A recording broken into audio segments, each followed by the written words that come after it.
110 million people die every year as a direct result of stress. I wonder how they even come up with these numbers. Fellow Toastmasters, guests and friends, tonight I want to prove the point that stress is actually a good thing. It's something more. It's necessity for quality of our lives and for our constant development.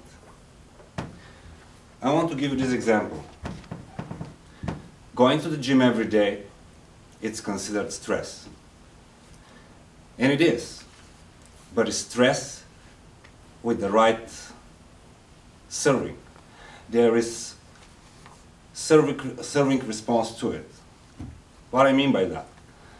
For example, if some of you that never been in the gym decide to come with me one day and to make the whole workout with me, his body will be shocked. The whole system will collapse. Two options. One of it will collapse during the training. The blood sugar will fall very rapidly down. You will feel dizzy, cold sweat, all that, and you will say, I'm done. Other scenario is the next 7 days,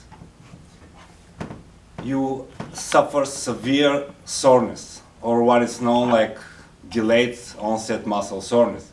It's a term that describes the reaction of the stressor against the resistant training. Other example is the numbers that I have from the data that I collect, and I should prepare, but because I got late, now I need to remember all the data. It sounds something like this. For more information, you can go on to www.stress.org, www.stress.org, for more information. The site claimed that 83% of the workers in the United States of America, which have 10 days for a whole year to have rest, they complain about stress and stress-related issues. Research conducted in Yale University claimed that most of the students, we talk about 54 or something %, claim that they cannot perform better because they are overwhelmed or stressed. Any of you ever have experienced stress in some form? Job related? Somebody? Raise your hand. Health related? You? No? Okay. Relationships related? There are two most categories when people try to describe stress and to put it in the box. The other two are lack of sleep, and the other is poor nutrition. What if I tell you that this simply is not true? And I'm about to shock you here. Our ignorance is the cause of our stress. Our reactiveness, our automatic reactiveness to the stress is what really causes it. And I'll give you another example. Let's imagine for a second that with some magical power we travel for a Dominican Republic, and all of us have 7 days to get a really good and nice tan. Similar to those that was modern back in the days in the 70s here. I know there was a lot of advertisements with famous actors, how they get a tan and stay under the sun exposure all day long. Those of you that have the whitest skin face two risks. One of it is to stay too long. How much it will be too long? Let's say more than 30 minutes if we consider the intensity of that sun. What is going to happen? The skin, like a biggest organ in the body, will be not able to adapt to the stressor. As a result, the reaction, it's skin burn.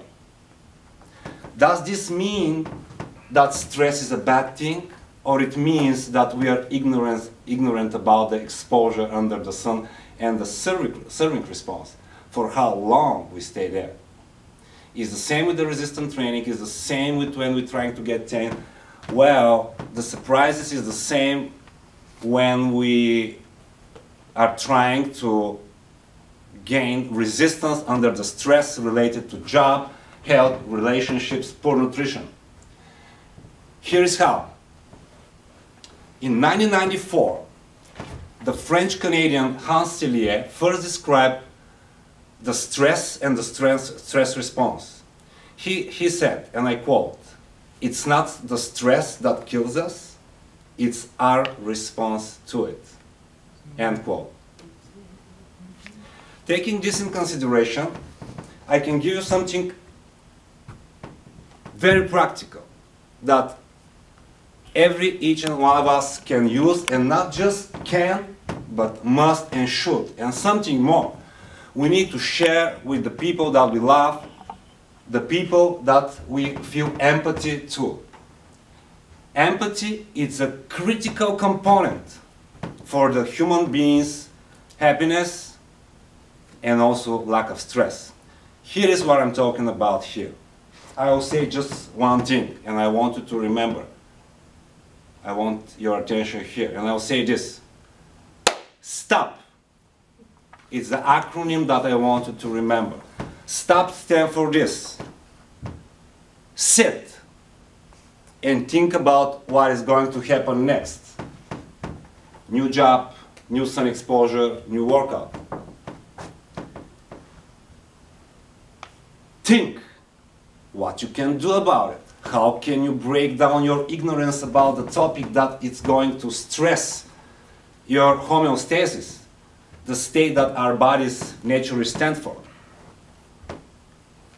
Organize your thoughts, your actions, take your sunscreen, ask me how to train in the right way. Perform. Stand up, show up for yourself, either late or not, when you are ready. And when you know what to talk about, and you feel empathy for others, and you know that you deliver something that's important, you will be able to understand what the mission of your organization is, what's your role in it, what's your role in the training, how you can get the best from everything you want.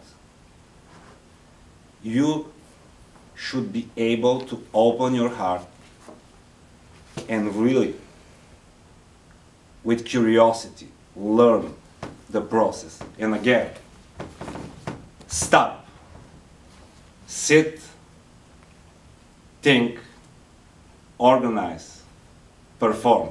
Thank you very much.